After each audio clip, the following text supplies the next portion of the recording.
So I thought I'd go through a few of the mistakes that I've made.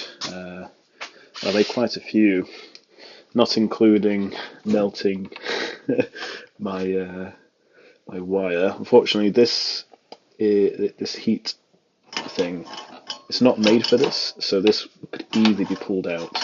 That was quite dangerous. But luckily, I made that mistake after I'd already finished this piece and I was done for the night, so I wasn't having to do anything else in the morning.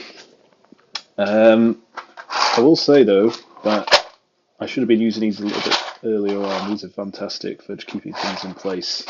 So you've got one side that maybe very, I don't know where the focal point is, but you can kind of see that it's got like a thin piece here, and that fits into the slot of the lead, keeping it locked. Or you can flip it around in this section, clips around the glass, so it's kind of useful keeping things in place, especially when you're bending your curves, because that can be quite varied.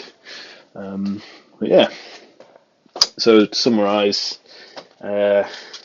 especially with the markings, just double, triple check them, because I thought I'd made like a really wonky piece, and I spent a lot of time fixing that issue. It wasn't an issue, but at least it now looks visually nice-ish.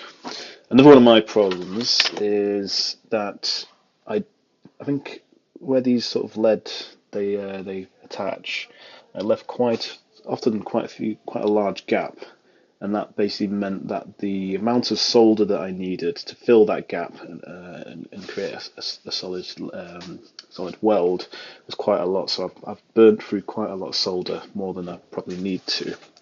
But yeah, um, yeah. So for this final piece, I've sort of rectified all my problems. I've made sure I've got all of the lead cut out prior. All of my glass pieces are either chosen or cut out. Yeah, so ready to go. So these sections here on each of the four pieces, they're random. I've tried to make them as random as possible, while only having a few less of the colours that the rest of the design has.